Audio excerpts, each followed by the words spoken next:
biggest thing in the life of a human being is to know about his God, about the Creator, about the Savior. और अब सबसे बड़ी बात और सबसे बड़ी बात ये मनुष्यों के जीवन में केवल यही होती है कि वो अपने सृष्टिकर्ता को, अपने उद्धारकर्ता के बारे में वो जाने. And God has been gracious to us in giving us His word, so we can read it and we can understand more and more of Him. और परमेश्वर अपना अनुग्रह, अपनी दया हमारे ऊपर उंडेलते हैं जिससे कि हम उसके बारे में ज्यादा से ज्यादा जान सकें. And Mark is one of His instruments. और जो मरकुस जो है उसका एक जरिया है. And Mark has been presenting it to us the Lord Jesus Christ as the servant of God. और जो मरकुस है वो मरकुस प्रभु यीशु मसीह को प्रस्तुत करते हैं कि प्रभु यीशु मसीह एक दास के समान. And in the first section of this book, that is first 5 chapters, we saw many activities and the power of the servant of God. और हमने जो पहला इस पुस्तक का पहला भाग में हमने देखा था प्रभु यीशु मसीह के कार्यों को और बहुत सारे कार्य जो उसने किए उस 5 पहला भाग में हम लोग देख सकते हैं. Yeah. And we said that chapters 6 to 8 are the second section. और जो 6 से लेकर के 8 तक का है वो दूसरा भाग है. In which Mark focuses on fellowship and relationship. और जो मरकुस है उसमें एक ही बात के ऊपर वो दृष्टि डालते हैं, वो है संगति और उसके साथ में संगति रखना और उसके साथ में रिश्ता रखना, संबंध रखना. So the Lord Jesus has a relationship with his disciple, his own people. और प्रभु यीशु मसीह का संबंध उसके चेलों, उसके अपने लोगों के साथ थे. Then there is a relationship with the world also. और उसका संबंध इस संसार से भी हुआ. Yes. So today in chapter 7 we are going to see 4 incidents which again show this relationship and fellowship. और आज चलिए हम लोग फिर से मरकुस रचित सुसमाचार उसका 7 अध्याय में उन घटनाओं को देखेंगे जो इस बात के प्रति वो प्रकाश डालती हैं. Yes. So let us read chapter 7 verses 1 and 2. आइए हम लोग मरकुस का सुसमाचार 7 अध्याय उसका 1 और 2 पढ़ेंगे. तब फरीसी और कुछ शास्त्री जो यरूशलेम से आए थे उसके पास इकट्ठा हुए और उन्होंने उसके कुछ चेलों को अशुद्ध अर्थात बिना हाथ धोए हाथों से रोटी खाते हुए देखा. Yeah. Now, whenever we make some impact in our ministry, there will be other people who notice it. और जब हम अपने सेवकाई में जब कभी भी हम कोई छाप डालते हैं तो उधर में जो दूसरे लोग हैं उसको भी वो देखते हैं. And suppose there are people who are bad in some way, who are against God's ways in some ways, they will not like it. और बहुत सारे लोग ऐसे भी होते हैं जो परमेश्वर के विरोध में होते हैं कई तरीके से, तो उनको वो व्यक्ति पसंद नहीं करते. Yeah. So the Pharisees who were living in Jerusalem, they heard about what was happening in Galilee. और जो फरीसी लोग हैं उन लोगों ने जो यरूशलेम में रहते थे उन्होंने जो गलीलिया प्रदेश में होता था उसको सुना है. So these were the leaders of the people of Israel. और यही लोग इजराइल के अगुए लोग थे. And they did not like that there is this person called Jesus Christ and many people are considering him as a leader, so they felt threatened. और जो ये लोगों ने इसीलिए इस बात को वो लोग पचा नहीं पाया, उसको उन्होंने स्वीकार नहीं कर पाए कि इधर में गलीली में एक व्यक्ति जिसका नाम यीशु है वो लोगों का एक अगुआ बनने के लिए, इसलिए उनको ये पसंद नहीं हुआ. Because they considered themselves to be the leaders of the people of Israel. क्योंकि वो अपने आप को इजराइल के अगुए समझते थे. And secondly, they also had a good relationship with the Romans who were ruling the place. और दूसरी बात यह है कि वो जो फरीसी लोग हैं वो लोग रोमन साम्राज्य के लोगों से उनका अच्छे खासे संबंध थे जो उस समय में वो लोग प्रभुता करते थे. So if the situation is disturbed in some way, then that relationship can be spoiled, that position can be lost. और जो परिस्थिति के अनुसार जो संबंध है, जो रिश्ता है वो टूट जाएगा, वो परिस्थिति बदल सकती है. So the Pharisees were worried and they came to find fault with the Lord Jesus and his disciples. इसीलिए वो सारे फरीसी लोग इसी बात के चिंतित थे, इसी बात को लेकर के चिंतित थे। इसीलिए वो प्रभु यीशु मसीह के अंदर कोई दोष ढूंढना चाहते थे। Now, suppose the old leaders, they see a new leader coming up. और यदि मान के चलो कि जो एक पुराना अगुआ है, और भी यदि इस प्रकार से देखे कि एक नया लीडर, एक नया अगुआ अभी तैयार हो रहा है, तो And suppose they want to put him down. और यदि मान लीजिए कि वो उसको नीचा कर देंगे या नीचा करना चाहे, तो then they will try to find some fault with him and show the people that this person is not fit, he is not good, he is not a good leader. इसीलिए वो क्या करेंगे कि उस व्यक्ति की कमियों को और कमजोरियों को, गलतियों को ढूंढ करके लोगों के सामने प्रस्तुत करेंगे और कहेंगे कि ये व्यक्ति सही नहीं है, ये व्यक्ति के अंदर ये गलतियां हैं, और इसी प्रकार से वो उसको दबाना चाहेंगे। Sometimes they will look into the area of power and politics, like they will say that, this fellow, he tries to suppress other people, he puts other people down, so he is not a good person, he plays politics, and in this way they will try to show that he is wrong. और इस प्रकार से वो लोग कई बार शक्ति में और सत्ता में, जो राजनीतिक सत्ता के नजरिए से वो लोग कहेंगे, अरे ये व्यक्ति तो लोगों को दबा रहे हैं, ये लोग तो भटका रहे हैं लोगों को, और वो ये राजनीति खेल रहा है। इस प्रकार की जो अपराध हैं उसके विरोध में लेकर के आएंगे, उसको दबाना चाहेंगे। Sometimes it will be about money. They will expose something that, this person is not honest in his dealing with money, and so, you should not look up to him. और कई बार वो इस प्रकार से भी कहेंगे कि अरे ये व्यक्ति तो पैसे के लेन देन के मामले में या पैसे के मामले में बहुत ही खराब है, अच्छा नहीं है, इसीलिए ये व्यक्ति अच्छा व्यक्ति नहीं, इसीलिए इसको दबा दो। Then another area of attack is regarding the person's relationship with women. और जो दूसरी बात है जो उसके ऊपर वो विरोध करके उस पर अपराध ला सकते हैं, वो है उसके संबंध किसी स्त्रियों के साथ में। In his past or in his present, some shameful incident, some wrong relationship, something will be there which is not good. Expose that, and in that way that person can be brought down. और इस प्रकार से क्या करेंगे, उसके बीते हुए काल में या फिर अभी जो वर्तमान में जो भी कुछ भी गलतियां उससे हुई हैं, जो कुछ उसने किया है, उन गलतियों को क्या करेंगे, वो उसको बाहर निकाल करके उसको खुल्लम खुल्ला लोगों के सामने प्रस्तुत करेंगे और कहेंगे उस तरीके से, अरे ये व्यक्ति खराब है, ये व्यक्ति गलत है, इसका स्वभाव ऐसा है, इसलिए उसको नीचे गिरा देंगे। Now, in the case of the Lord Jesus and his disciples, the only thing that the Pharisees could find is washing hands. और लेकिन प्रभु यीशु मसीह के और उसके चेलों के, शिष्यों के जीवन में जो फरीसी लोगों ने गलतियों को पाया, वो केवल यही थी कि वो उसके चेले बिना हाथ धोए खाना खाते थे। To be able to be above any accusation, to not give not give our enemies a chance to accuse us. That is a very great thing to have if your testimony is of that kind.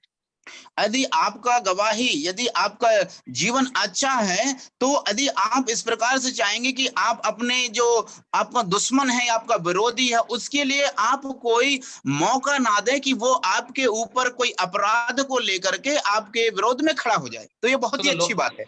Yeah, the Lord Jesus had this kind of testimony or this kind of witness among all the people that he was living with. Nobody could accuse him of these kind of things. और प्रभु यीशु मसीह के जीवन में यदि हम देखें तो उस समय में प्रभु यीशु मसीह की एक ऐसी गवाही रही, और उसके ऐसे जो लोग थे उनके बीच में उसके अगुए जो गवाह रहे कि इस प्रकार की समस्याएं, इस प्रकार के अपराध, इस प्रकार के दोष उसके जीवन में नहीं आए। Yeah, it is also true that if somebody wants to find fault, something or the other, they will make an excuse. लेकिन कुछ लोग जो हैं इस प्रकार से होते हैं कि यदि उसके मान के चलो उसके व्यक्ति के जीवन, उसको गलतियों को, कमजोरियों को ढूंढना है, उस पर दोष लगाना है, तो किसी न किसी तरीके से उस पर वो दोष लगा ही देंगे, ढूंढ ही लेंगे कमी को। So here the accusation is that these people are not washing their hands before eating. और यहाँ पर उनका जो दोष उन पर लगाना यह है कि वो लोग बिना हाथ धोए खाना खाते हैं। In verse 3 and 4, Mark explains this Jewish practice about how the Jewish people wash their hands and so on. और जब हम 3 और 4 में वचन 3 और 4 में पढ़ते हैं तो फरीसी और यहूदी लोग उनकी जो पूर्वजों की परंपरा है उसके बारे में वो उनको अवगत कराते हैं। Remember that Mark is writing for the Roman people. So the Roman people don't know these things. So he wants to explain the Jewish customs to them. याद रखना कि जो मार्कुस है वो रोमियो के लोगों के लिए यह बातें लिख रहा है क्योंकि वो यहूदियों की व्यवस्था या परंपरा को नहीं जानते हैं। इसीलिए मार्क यह चाहता है कि जो परंपरा है वो रोमन लोगों को वो समझाए या बताए, इसलिए लिखता है वो यहाँ पर। So the Pharisees and the Jews, they had this belief that you can become more spiritual if you wash your hands and eat the right food. और यहूदियों और फरीसियों के बीच में यह परंपरा थी कि यदि आप अपने हाथों को धो करके खाना खाते हैं तो यह दर्शाता है कि आप बहुत आत्मिक व्यक्ति हैं। And then they also had this belief that if our elders, if our ancestors have said something, then it must be true. और दूसरा जो परंपरा है उनके जीवन में यह थी कि यदि किसी प्राचीन या बुजुर्ग आदमी ने इस प्रकार से कुछ भी बात कही हो तो वो सत्य ही है। And in our culture also, we have people with this kind of beliefs. यहाँ तक कि हमारे संस्कृति में हमारे लोगों के बीच की परंपराओं में भी इस प्रकार की बातें होती, इस प्रकार के लोग हैं जो इस प्रकार को मानते हैं। Yeah, let us read verse 6 and 7. आइए हम लोग 6 और 7 पढ़ेंगे। उसने उनसे कहा, यशायाह ने तुम कपटियों के विषय में बहुत कुछ भविष्यवाणी की, जैसा लिखा है, ये लोग होठों से तो मेरा आदर करते हैं पर उनका मन मुझसे दूर रहता है। ये व्यर्थ मेरी उपासना करते हैं क्योंकि मनुष्यों की आज्ञाओं को धर्मोपदेश करके सिखाते हैं। Yeah. So here we understand God's assessment or what God has to say about this. और यहाँ पर हम लोग देखते हैं कि प्रभु यीशु मसीह के उन इच्छाओं को जो लोगों को वो बताना चाहते हैं। We may think that our ancestors are very wise people. हम लोग कई प्रकार इस प्रकार से सोच सकते हैं कि जो हमारे पुरखा लोग थे या पूर्वज लोग थे वो बहुत ही ज्ञानवान लोग थे। But in the sight of God, they are just ordinary men and women just like us.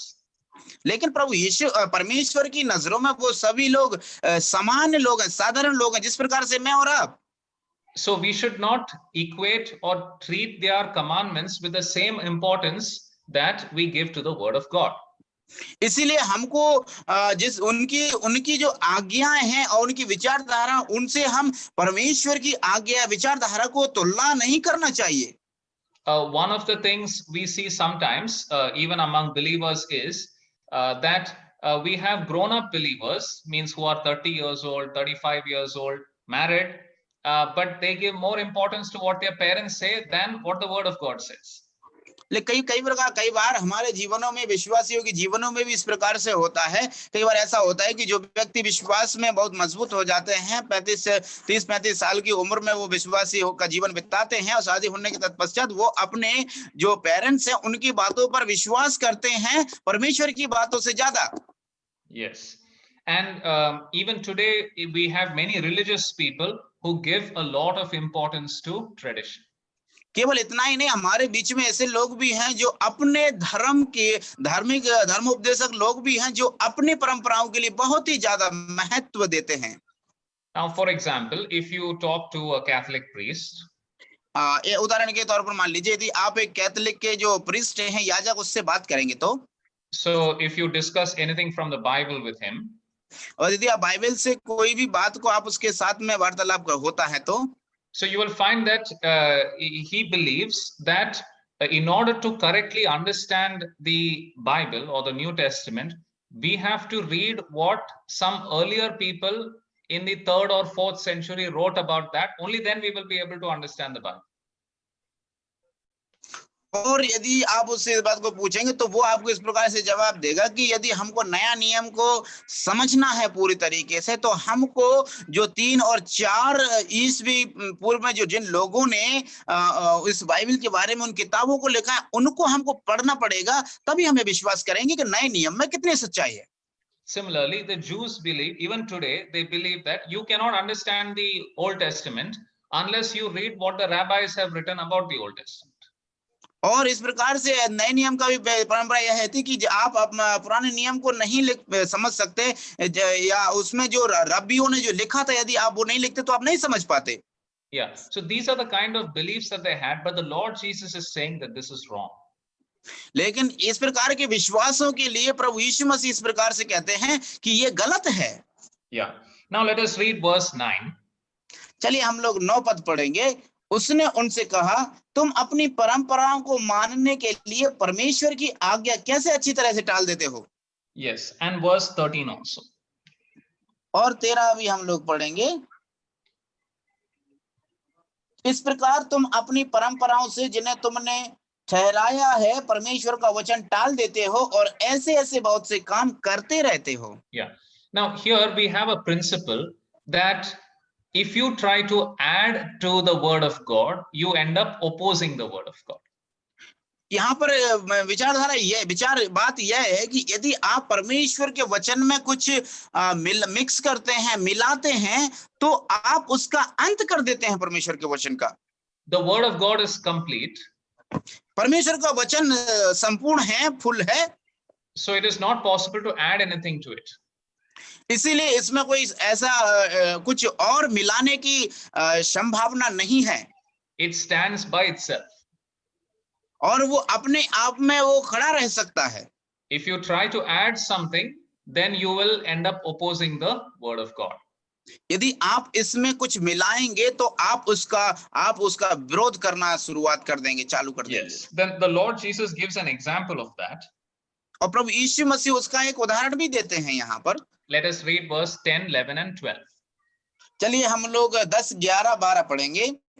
क्योंकि मूसा ने कहा है, अपने पिता और अपनी माता का आदर कर, और जो कोई पिता व माता को बुरा कहे वह अवश्य मार डाला जाए। परंतु तुम कहते हो कि यदि कोई अपने पिता व माता से कहे, जो कुछ तुझे मुझसे लाभ पहुंच सकता था वह कुर्बान अर्थात संकल्प हो चुका, तो तुम उसको उसके पिता व उसको माता की कुछ सेवा करने नहीं देते हो। Yes. So the Pharisees had a practice of encouraging people to give gifts to the temple. और जो फरीसियों के बीच में ऐसी एक परंपरा थी कि वो लोगों को बहुत ही ज्यादा प्रोत्साहन करते थे कि ताकि वो मंदिर में वो दान दे सके। Because that is the source of their revenue also. क्योंकि वही तो उनका जो कमाई का एक जरिया था। So they would tell people that, you know, if you donate money to the temple, then you don't have to do anything to take care of your parents when they are old. और इसी प्रकार से वहां पर इस प्रकार की परंपरा थी और कहते थे कि यदि आप परमेश्वर के मंदिर में यदि दान को चढ़ाएंगे तो आपको अपने माँ बाप की चिंता करने की या उनका देखभाल करने की कोई जरूरत नहीं है। So here a tradition is coming, and because of that the commandment of honoring one's parents is getting violated. और यहाँ पर ये परंपरा के कारण जो माँ बाप हैं उनकी आज्ञाओं का उल्लंघन होता है, टूटना होता है। Yeah. Now we all have some traditions.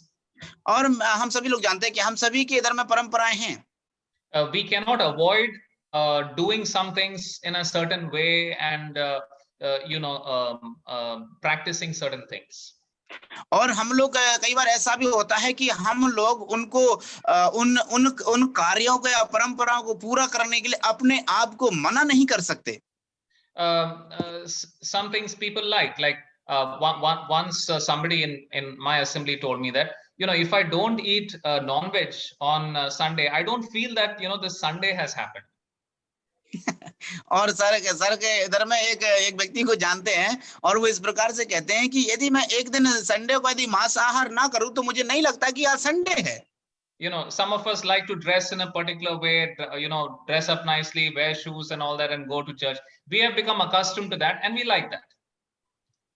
और इस प्रकार से कुछ लोगों के अंदर ऐसी आदतें होती हैं कि वो अपने आप को इस प्रकार से सुसज्जित करते हैं, अच्छी कपड़ों को पहन करके सुसज्जित करके चर्च में जाते हैं और हम उसके आदी हो जाते हैं और वो हमको पसंद होता है इसलिए। Yeah, but we cannot make a rule out of that, or we cannot equate that to the word of God. और इसीलिए हम वहां से एक नियम को नहीं बना सकते, उसे एक नियम नहीं बना सकते हैं और उसको परमेश्वर के वचन से नहीं जोड़ सकते हैं। Some people like to do it this way, other people like to do it that way. There should be no compulsion if it is not specifically commanded in the word of God. और कुछ लोग इस प्रकार से करते हैं, उस प्रकार से करते हैं, लेकिन इधर में कोई दबाव नहीं होना चाहिए ऐसा करने के लिए जब तक परमेश्वर के वचन में इसके लिए कोई प्रमाण ना हो। Yeah. Now, some of the traditions that people have may have had a lot of meaning in the past. और कुछ लोगों की परंपराओं के साथ में जुड़ने, परंपराओं का इस प्रकार से बहुत ही गहरा महत्व होता है, क्योंकि उनके जो पिछले जीवन में, बीते हुए जीवन में इस प्रकार से हो चुका है। Yeah, but we cannot live in the past. लेकिन हम अभी उस भविष्य का भूतकाल में रह नहीं पाएंगे। The culture keeps changing every day. और क्योंकि जो संस्कृति है वो हर एक दिन बदलती जा रही है। Our situation, our life keeps changing. So it is okay to change things as long as we do not violate anything which is written in the word of God. और परिस्थितियां भी चेंज हो रही हैं, परंपराएं भी बदलती जा रही हैं, तो हमको इसमें हमको भी अपने आप में बदलना चाहिए, लेकिन हम इस प्रकार से दबाव ना डालें कि इनके साथ में परमेश्वर के वचन से हम इसको जोड़ें, जब तक कि उसमें हमको लिखी हुई कोई आज्ञा उसके बारे में ना मिले। Yes. Then let us read verse 14 and 15. चलिए हम लोग 14 और 15वीं आयत पढ़ेंगे। तब उसने लोगों को अपने पास बुलाकर उनसे कहा, तुम सब मेरी सुनो और समझो, ऐसी कोई वस्तु नहीं जो मनुष्य में बाहर से समाकर उसे अशुद्ध करे, परंतु जो वस्तुएं मनुष्य के भीतर से निकलती हैं वे ही उसे अशुद्ध करती हैं। Yes. So here the Lord is saying that what you eat is not going to make you more spiritual. लेकिन हम यहाँ पर क्या देखते हैं कि प्रभु यह कहना चाहते हैं कि जो आप खाते हैं वो आपको ना तो ज्यादा आत्मिक बनाएगा ना ही उससे कम। Yes, that depends on other things. लेकिन वो किसी दूसरी बातों पर आश्रित रहते हैं। Yeah. Now, before we go further, it is worth noting a difference between how Matthew presents this incident and Mark presents this incident. और हम आगे बढ़ने से पहले हमको ये जानना बहुत ही महत्वपूर्ण है कि किस प्रकार से इस घटना को किस प्रकार से मत्ती प्रस्तुत करते हैं और मरकुस प्रस्तुत करते हैं, इनके बीच में हम लोग अंतर को देखना बहुत जरूरी है। Yeah. The Lord quotes from both Isaiah and from Moses. और प्रभु यीशु मसीह इसको दोनों लोगों से, यशायाह और मूसा से, दोनों जगह से उनको यहाँ पर लाते हैं। Yeah. In Matthew, first Moses is quoted and then the matter is explained and then he goes to Isaiah. और हम मत्ती में क्या देखते हैं कि सबसे पहले वो मूसा को लाते हैं और फिर उसके बाद में उन बातों को वो व्याख्या करने के बाद में आगे बढ़ जाते हैं, फिर यशायाह को लेकर के आते हैं। Because Moses gives the commandment, so there is the example. और क्योंकि उधर में हम देखते हैं कि मूसा उन आज्ञाओं को देते हैं, इसीलिए वहां का वो उदाहरण है। And then Isaiah gives the general comment that you people are hypocrites.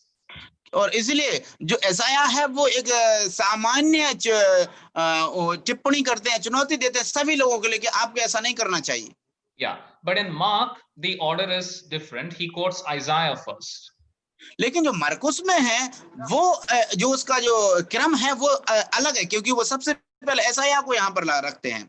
So Mark wants to give prominence to the Isaiah passage. जो मार्कुस है वो सबसे पहले महत्व यशायाह ने जो बोला उनको देना चाहते हैं। Because Mark's theme is about service. क्योंकि जो मरकुस का जो शीर्षक है वो विषय वस्तु है एक कार्य के बारे में।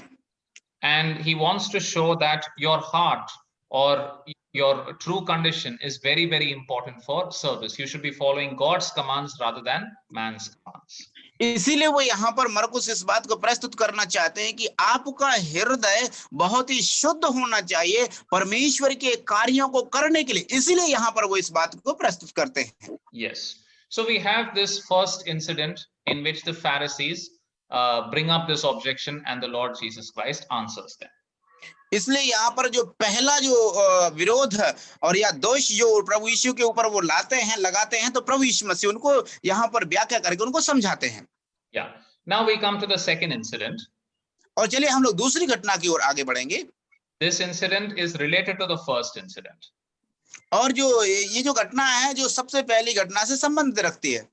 The disciples asked the Lord some clarification about what he told the Pharisees. और यहाँ पर हम लोग देखते हैं कि उसके शिष्य लोग प्रभु यीशु मसीह से पूछते हैं कि उन्होंने फरीसियों को क्या क्या बोला और कहा। Yeah. So let us read verses 17 and 18. चलिए हम लोग 17 और 18 पढ़ेंगे। जब वह भीड़ के पास से घर में गया तो उसके चेलों ने उस दृष्टांत के विषय में उससे पूछा। उसने उनसे कहा, क्या तुम भी ऐसे ना समझ हो? क्या तुम नहीं समझते कि जो वस्तु बाहर से मनुष्य के भीतर जाती है वह उसे अशुद्ध नहीं कर सकती? Yeah. So here the Lord is saying, what goes in does not make you impure. What comes out of your heart, that makes you impure. इसलिए प्रभु यीशु मसीह यहाँ पर क्या कहना चाहते हैं? यह कहना चाहते हैं कि जो भी वस्तु बाहर से आपके अंदर जाती है वो आपको अशुद्ध नहीं करती, लेकिन जो आपके अंदर से आती है वही आपको अशुद्ध करती है। You can imagine they must have all been sitting inside the house. आप लोग जब विचार कर अंदाजा लगा सकते हैं, विचार कर सकते हैं कि वो सभी लोग घर के अंदर बैठे होंगे। And the Lord Jesus said, verse 17 and 18. और प्रभु यीशु मसीह ने 17 और 18 पद कहा। And there would be this look on their faces which showed that they did not understand. और जब उन्होंने एक दूसरे के चेहरे को देख करके प्रभु ने ऐसा सोच जान लिया होगा कि ये अभी इस बात को समझ नहीं पाए। So in verse 19 he gives more explanation. इसीलिए वो वचन 19 में वो ज्यादा उसकी व्याख्या करके बताते हैं। Yeah. क्योंकि वह उसके मन में नहीं परंतु पेट में जाती है और संडास से निकल जाती है, यह कहकर उसने सब भोजन वस्तुओं को शुद्ध ठहराया। Yeah. And then let's also read verses 21 and 22.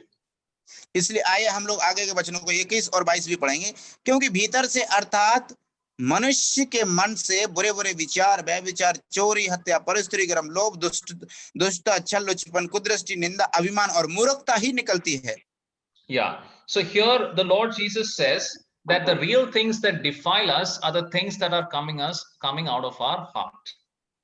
और यहाँ पर 21 और 22 पद में हम देखते हैं कि जो हमको अशुद्ध करती हैं वो सारी वस्तुएं जो मनुष्य के अंदर से बाहर निकलती हैं, वो यहाँ पर 21 और 22 पद में देख सकते हैं। The first thing that he mentions there is evil thoughts, that is thoughts other than what we should be thinking. Could you please repeat sir? Yeah, because your voice was cracking. The first thing that he says is evil thoughts, that is thoughts which are different from what we should be having. और सबसे पहली बात प्रभु यहाँ पर क्या कहते हैं, वो यही कहते हैं कि जो कुछ मन से निकलता है वो है मन के भीतर से बुरे बुरे विचार, और जो एक व्यक्ति के अंदर जो अच्छे विचार आना चाहिए, लेकिन जो पहली बुरी बात जो आपको अशुद्ध करती है वो है आपके मन से निकलने वाले आपके बुरे विचार। Yes. Then there are other words mentioned here which speak of our actions also. और यहाँ पर कुछ शब्द यहाँ पर इस प्रकार से वो प्रयोग भी किए गए हैं जो हमारे क्रिया करने को दर्शाते हैं। Yes. Totally there are 13 things which are mentioned here. और यहाँ पर कुल मिलाकर के 13 ही बातें हैं जो यहाँ पर हमको मिलती हैं, यहाँ पर लिखी गई हैं। We know that numbers in the Bible are important. हम जानते हैं कि बाइबल के अंदर जो गिनती के जो नंबर हैं वो बहुत ही महत्वपूर्ण हैं। We also know that the first time something is mentioned in the Bible, that is important. और हम इस बात को भी जानते हैं कि जो पहली बार बाइबल के अंदर जिसको बताया गया, लिखाया गया है, वो भी बहुत महत्व रखती है। The first time the number 13 comes is in connection with Ishmael.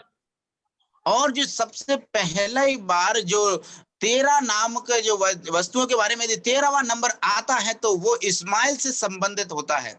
And we know that Ishmael was born because Abraham went a little away from God.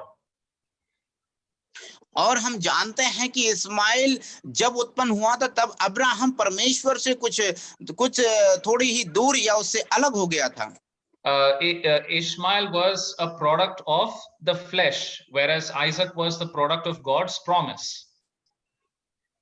और हम देखते हैं कि जो इस्माइल है वो उसके शरीर की अभिलाषाओं का कारण है, लेकिन जो इसहाक है वो परमेश्वर की प्रतिज्ञा का कारण है. Yeah. So in these 13 things which are mentioned, they remind us of the flesh. They remind us of a rebellion against God. और जो यहाँ पर जो 21 और 22वें पद में जो 13 का नाम को यहाँ पर उद्गत किया गया है, वो हमको यही याद दिलाते हैं कि मनुष्य का जो शरीर की अभिलाषाओं के बारे में और जो परमेश्वर के विरोध में जो खड़े होते हैं उनके बारे में यहाँ पर अब दर्शाते हैं. And it's a very important principle that the biggest problem that man faces is in his own heart. और सबसे बड़ी समस्या जो व्यक्ति का उसका सामना करते हैं वो होता है उसके खुद के हृदय के अंदर. You know, sometimes we feel that, you know, that person is really causing me a lot of trouble. That person in the office or that person in the assembly is causing me a lot of trouble. और कई बार हम इस प्रकार से भी समझते हैं कि वो व्यक्ति जो असेंबली के अंदर है या वो ऑफिस में है, वो व्यक्ति मुझे बहुत सारी समस्याओं को करता है, मुझे बहुत दिक्कत देता है वो. Yeah, but we need to understand that our biggest enemy, our biggest source of trouble is the sinful nature, the flesh that is there inside us only. लेकिन हमको इस बात को समझना बहुत ही आवश्यक है कि जो हमारा सबसे बड़ा दुश्मन, सबसे बड़ा विरोधी हमारा खुद का शरीर है. You know, when we look at the different countries in the world, you see how in some countries people are prospering, things are going well, roads are good, facilities are good, whereas in other countries things are in a bad state. आप इस प्रकार से विचार लगाइए जरा. कुछ कुछ देशों में हम देखते हैं कि वहां पर बहुत ज्यादा उन्नति कर रहे हैं लोग, सड़कें अच्छी हैं, नियम कानून बहुत ही अच्छे हैं और लोग बढ़ रहे हैं, उन्नति कर रहे हैं. लेकिन कुछ देशों की ऐसी अवस्था है जहां पर कानून कायदे अच्छे नहीं हैं, रोड अच्छे नहीं है, तमाम प्रकार की जो समस्याएं. ऐसा क्यों होता है? Now, one of the reasons is as follows. और सबसे पहला जो कारण है वो हम बताते हैं. That in some places the rules are made in such a way, the administration is made in such a way that if a person performs, he will be rewarded, and if he does not perform, he will be punished. और यहाँ पर हम इस प्रकार से बात को समझ सकते हैं कि कई जगहों में ऐसे नियम ना कानून बनाए गए, यदि संचालकों ने कि यदि कोई भी व्यक्ति यदि कुछ करता है तो उसको उसका सम्मान या उसको सम्मानित किया जाएगा, यदि वो नहीं करता है तो उसको दंड दिया जाएगा. Now, these kind of administrative rules are made because people knew about the sinfulness of man. और इस प्रकार के जो संचालकों ने नियम को बनाया है वो इसीलिए क्योंकि मनुष्य अब मनुष्य के पापी स्वभाव को जानते हैं. Yeah, so we must be conscious of this great danger that is there in our own heart. इसलिए हमको अपने विवेक से जान लेना चाहिए, समझदार होना चाहिए कि हमारे अंदर जो सबसे बड़ा दुश्मन है वो हमारा खुद का शरीर ही है. And like the Pharisees, they were very concerned about what they ate. You find that even in today's world, people are very concerned about the things that they eat. और जिस प्रकार से जो फरीसी लोग हैं उसी प्रकार से जो अपने खाने के खान पान के बारे में हाथ धोने के लिए बहुत ही ज्यादा वो सतर्क रहते थे, होशियार थे. लेकिन उसी प्रकार से आज भी हम लोग देखते हैं बहुत सारे लोग खान पान के बारे में रहते हैं. Yeah. In Mumbai, if you come to the supermarkets, you will see many food items there. और यदि आप मुंबई में जाएंगे, जहां मुंबई के सुपरमार्केट में जाएंगे तो वहां पर खाने के बहुत सारे व्यंजनों को आप वहां पर देखते हैं. And there are some items there which are specially mentioned as organic. That means without any pesticides. और यहाँ पर कुछ कुछ आइटम्स ऐसे होते हैं, व्यंजन ऐसे होते हैं जिनमें इस प्रकार से लिखा रहता है कि ये ऑर्गेनिक, अर्थात ये बिना मिलावट के है, ये शुद्ध है, प्योर है. And they are very expensive, and many people are willing to spend extra money to buy these products. और वो बहुत ज्यादा महंगे भी, कीमती भी होते हैं, लेकिन बहुत सारे लोग कीमती पैसा खर्च करने के लिए तैयार रहते हैं क्योंकि वो प्योर चीज है, वो शुद्ध है। Yeah. In today's culture, in our big cities, people are very open. They are very liberal in the areas of sexuality. They don't mind doing certain things which maybe before people are thought it was wrong to do. They don't mind doing that. So they're very open in that way. और हम कई कई बड़े शहरों, महान शहरों में इस बात को देखते हैं जो सहवास के जो कार्य होते हैं उनके प्रति लोग बिल्कुल भी चिंतित नहीं है। वो साधारण तरीके से इसके लिए करते हैं क्योंकि उनको ऐसा लगता है कि ये करना गलत नहीं, इसलिए वो बिना किसी बात के विचार किए ही वो इसको करते रहते हैं। But these same people, they use words like purity and virgin and very good to refer to food items.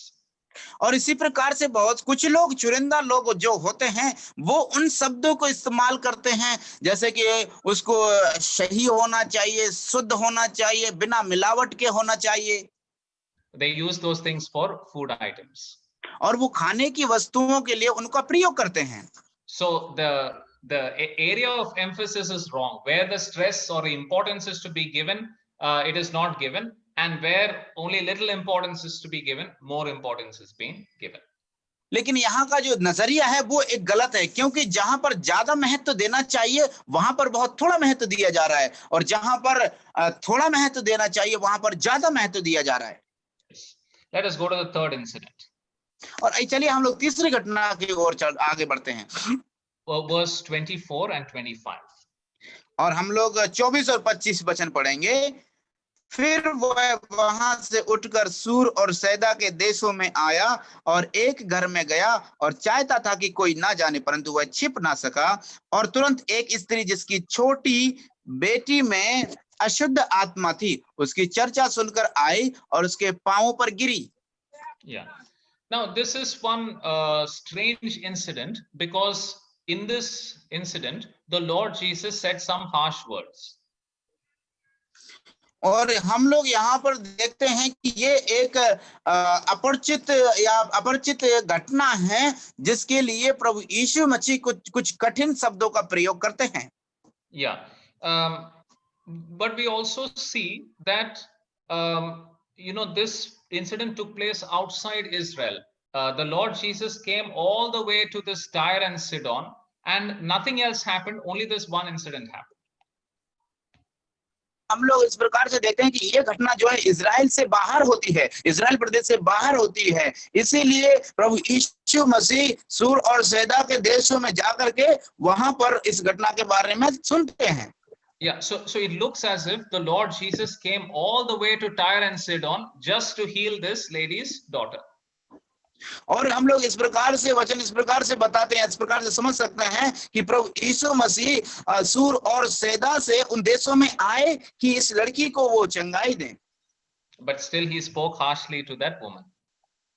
लेकिन फिर भी वो उस स्त्री के ऊपर बड़ी क्रोध की वाणी को प्रयोग करते हैं।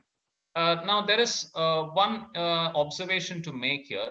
Some people say that these gospel writers, these accounts of the gospel are just stories that people have made up. और कुछ प्रकार के लोग इस प्रकार से कहते हैं कि जो मरकुस रचित सुसमाचार या कोई भी सुसमाचार की जो घटनाएं हैं वो घटनाएं केवल काल्पनिक घटनाएं, काल्पनिक कहानियां हैं, वो कोई सच्चाई नहीं है। Yeah. Now suppose I was writing a book and I wanted to show that there is one Jesus, one person is there who is great.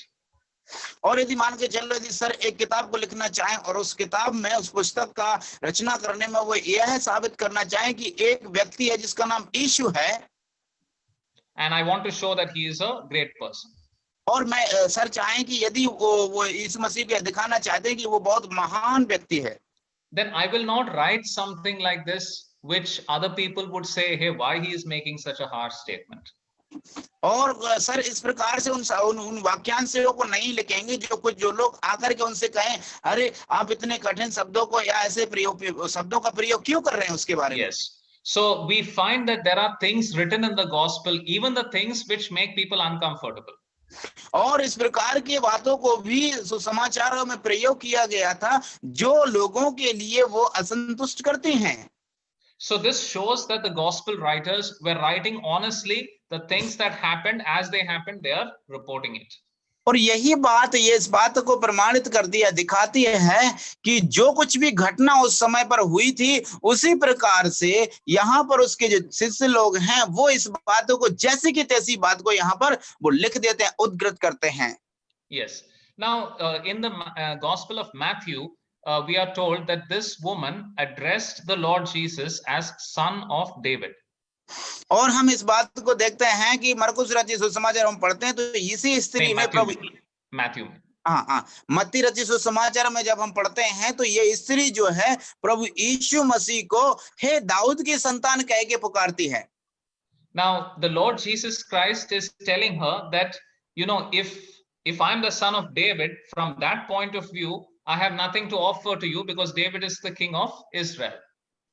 और यदि वो इस प्रकार से उसको पुकारती है तो प्रभु यीशु मसीह उसको कहेंगे कि यदि आप मुझे दाऊद की लाइन से यदि मुझे देखना चाहें तो मेरे पास तो ऐसा कुछ नहीं है जो मैं तुझे कर सकूं। Because David is the king of Israel. You are talking about the relationship covenant between God and Israel. और क्योंकि जो दाऊद है वो इजराइल का राजा है और आप उसी वाचा के बारे में बोल रहे हैं जो इजरायलियों के साथ परमेश्वर ने बांधी थी। So this he explains with a short parable. और इसलिए इसी बात को दर्शाने के लिए प्रभु एक दृष्टांत का प्रयोग करते हैं। That is verse 27. और वो 27वीं आयत में है, उसने उससे कहा पहले लड़कों को तृप्त होने दे क्योंकि लड़कों की रोटी लेकर कुत्तों के आगे डालना उचित नहीं है। Yeah. You know, the people, the nations of the world, since the time of the Tower of Babel and the Noah's flood, they have rebelled against God. और हम देखते हैं कि देशों के लोगों ने उस समय में जब बाबुल का जो शहरपनाह थी उसको बनने के समय में सारे देश के लोगों ने परमेश्वर के विरुद्ध बलवा किया। So we are like dogs, we have no right or we have no claim to receive anything from God. और इसीलिए हम लोग इसीलिए सारे संसार के लोग सारे देशों के लोग परमेश्वर के सामने कुत्तों के समान हैं क्योंकि परमेश्वर से उनको कुछ भी प्राप्त करने का अधिकार नहीं।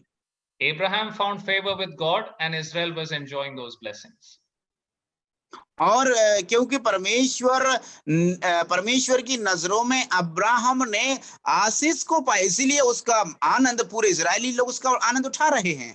Yeah, but look at the answer that this woman gave in verse 28. इसलिए जो स्त्री ने प्रभु यीशु मसीह को जो उत्तर दिया उसको उत्तर को हम देखते हैं वचन 28 में।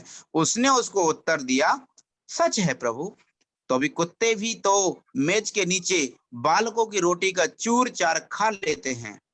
Yes, and the Lord Jesus was impressed. He was satisfied to see this faith of this woman. और यहाँ पर हम लोग देखते हैं कि प्रभु यीशु मसीह इस उत्तर को सुन करके वो फिदा हो जाते हैं, वो संतुष्ट हो जाते हैं उसके विश्वास के बारे में सुनकर। And this probably the Lord Jesus wanted the woman to say these words, and that is why he said that harsh thing earlier. और प्रभु यीशु मसीह यही तो चाहते थे कि स्त्री उसको इस प्रकार से कहे, इसलिए उसने प्रभु यीशु ने पहले उन कठिन वाक्यों का प्रयोग किया। Yeah, this woman could see that although we are all like dogs, God's grace is still there and we can get something from him. इसलिए स्त्री ये प्रकार से कहती है कि प्रभु यीशु मसीह के सामने यदि हम लोग कुत्तों के समान हैं लेकिन फिर भी हम परमेश्वर के अनुग्रह पाने में कुछ कहीं ना कहीं तो हम समर्थ हैं, फिर भी पा सकते हैं। Yeah, then the final incident. और उसके बाद जो आखिरी घटना है हम उसके बारे में पढ़ेंगे। verse 31 and 32. और वचन 31 और 32। फिर वह सूर और सैदा के देशों से निकलकर दिकापुलिस से होता हुआ गलील की झील पर पहुंचा तो लोगों ने एक बहरे को जो हकला भी था उसके पास लाकर उससे जो हकला भी था विनती की कि आप अपना हाथ इस पर रखे। Yeah, so here we see that the people were very sympathetic to this deaf man. They were urging the Lord Jesus Christ to heal him. हम यहाँ पर लोगों को देखते हैं कि वो इस व्यक्ति जो एक बहरा व्यक्ति था उसके प्रति वो बहुत ही ज्यादा दयालु थे, इसलिए प्रभु से वो विनती करते हैं कि वो उसको चंगाई दें। When the woman was coming into the Lord Jesus Christ and asking him, the disciples were trying to push her away. और हम देखते हैं कि जब वो स्त्री प्रभु यीशु मसीह के पास अपनी बेटी को चंगाई होने के लिए लाती है, तो हम देखते हैं कि उसके शिष्य लोग उस स्त्री को प्रभु से दूर करना चाहते थे।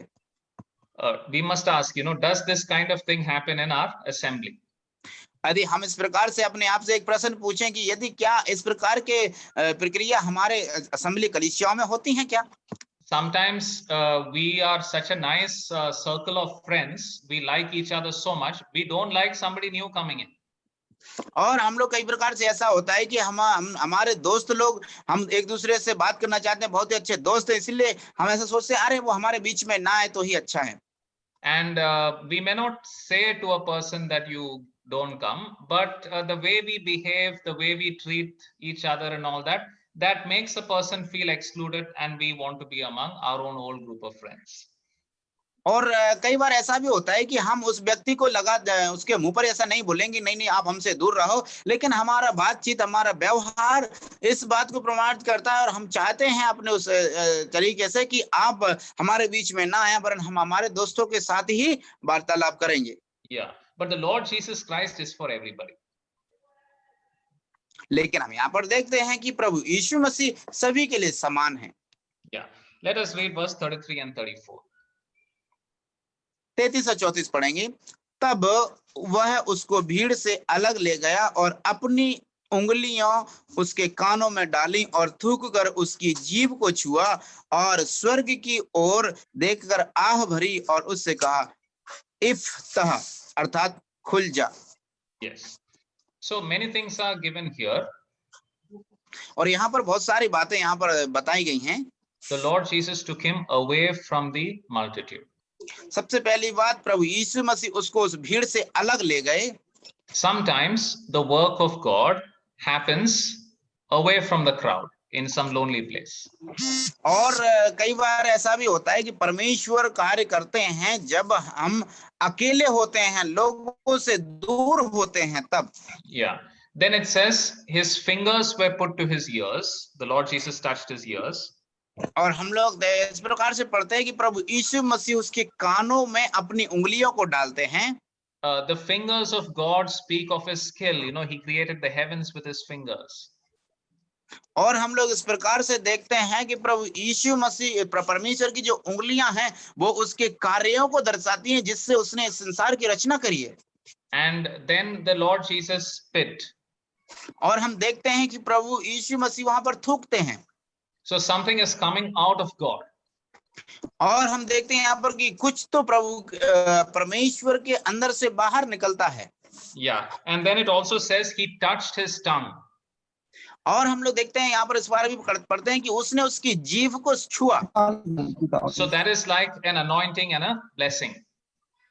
और वो इसलिए दिखाता है कि उसको आशीषों के लिए उसका अभिषेक करना। Yeah, and then the Lord Jesus looked up to heaven. और उसके बाद में देखते हैं प्रभु यीशु स्वर्ग की ओर ताकते हैं। Only that work is genuine which has the agreement or the approval of heaven. वो वही कार्य सही है जब उसके साथ में उसका जो एग्रीमेंट परमेश्वर या अर्थात उस स्वर्ग के साथ हो, तो वही कार्य सही है। Yeah. Then the Lord Jesus sighed. Yeah. Yes. Yeah.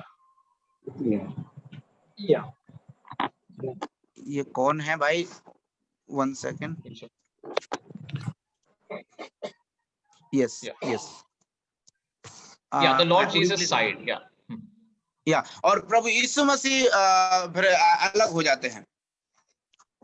Yeah, that is, he entered into the pain. He related to the painful situation of the people that he was dealing with. और इसलिए वो जो दर्दनाक जो अवस्था में से थे, वहां से वो वहां से प्रवेश करते हैं। And then finally he said, "Be opened." और इसलिए प्रभु अंत में वो इस प्रकार से कहते हैं कि खुल जा। Yes. When God opens something, it is really opened. हम इस बात से इसलिए समझ सकते हैं कि जब परमेश्वर जो खोलते हैं वो सच में खुलता है। Yes. And in verse 35 we read, let us read verse 35. और चलिए हम लोग वचन 35 में पढ़ते हैं। उसके कान खुल गए और उसकी जीभ की गांठ भी खुल गई और वह साफ साफ बोलने लगा। Yeah. So the man was healed and other people also saw it. और हम लोग इस प्रकार से देखते हैं कि जो एक हकला और बहरा व्यक्ति है वो चंगाई पाता है और सभी लोग देखते हैं इसको। Yeah. Only Mark records this miracle. और जो ये जो यहाँ पर जो चमत्कार होता है केवल मरकुस ही इसको यहाँ पर दर्शाते हैं। So we can understand that he must have included it in order to make this chapter complete, in order to show properly the relationship between the different incidents.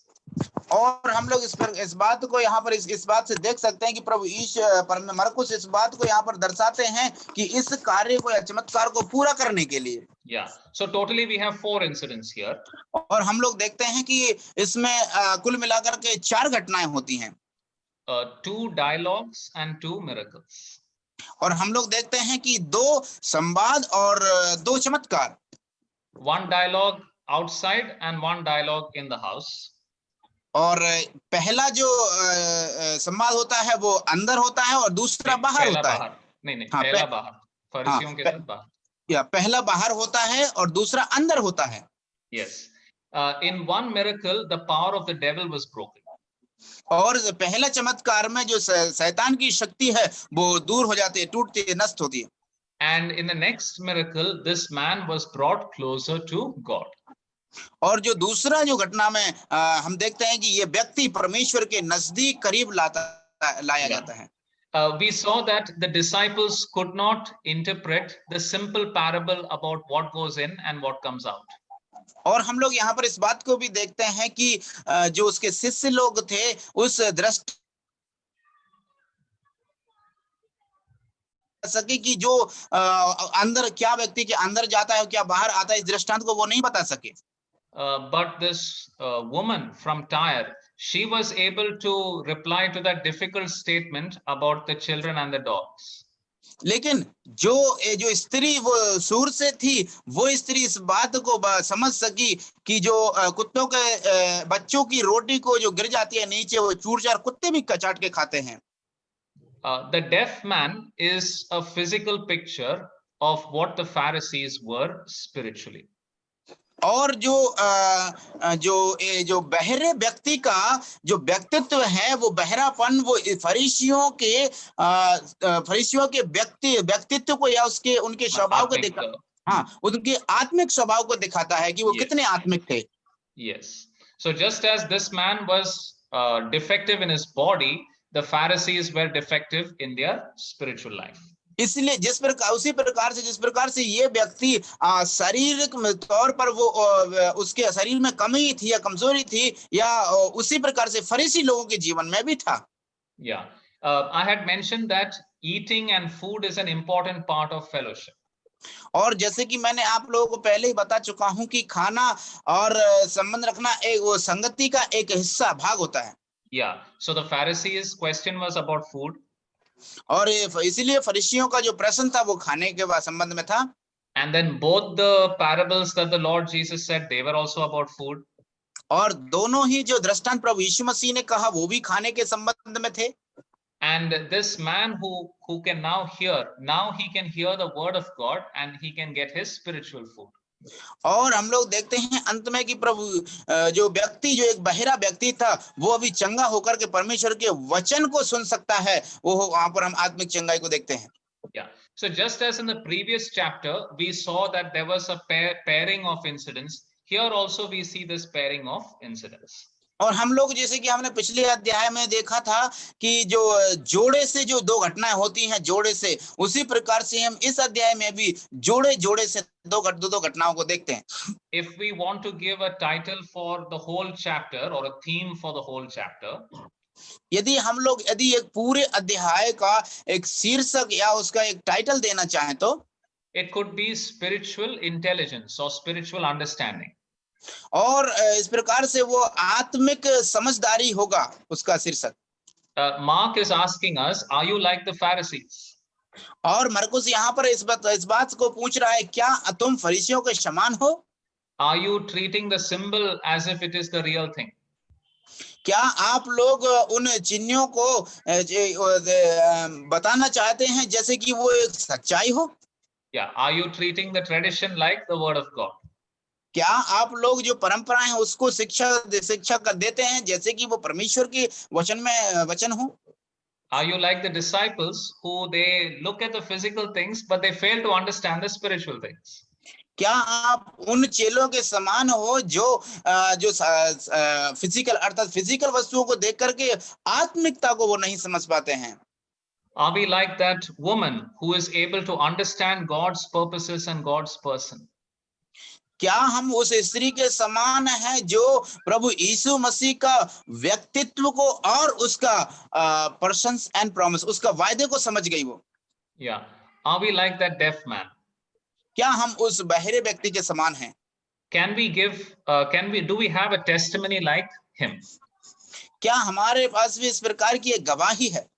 His testimony was like this, that once I could not hear the word of God, I could not speak the word of God also. उसकी गवाही यह थी कि मैं एक समय ऐसा था कि मैं उस समय परमेश्वर के वचन को ना तो सुन सकता था और ना ही बोल सकता था। But after the work of God in my life, I can now do both of these things. और अब परमेश्वर के कार्य जो मेरे जीवन में हुआ, अब मैं दोनों कार्यों को करने में समर्थ हूं। Yeah, let us examine our lives. Let us examine our understanding of God and His ways. और चलिए हम अपने समझदारी का एक परीक्षण करें परमेश्वर के प्रति कि हम क्या इस प्रकार से हैं। Yeah, we don't want to be found foolish, but we want the Lord to be pleased with us, with our understanding and with our faith. इसलिए हम ऐसा नहीं चाहेंगे कि हम परमेश्वर की नजरों में हम लोग मूर्ख बन जाएं, वरन हम चाहेंगे परमेश्वर की नजरों में कि हम आत्मिक बने। May God bless these words to our hearts and may His name be glorified. परमेश्वर इन वचनों को हमको आशीष करके दें और परमेश्वर के नाम की महिमा हो। धन्यवाद सर, बहुत बहुत धन्यवाद। आपने अच्छा परमेश्वर की वचन से विस्तार रूप से आपने बताया सर, बहुत बहुत धन्यवाद। परमेश्वर आपको और आपके परिवार को और आपके कार्य को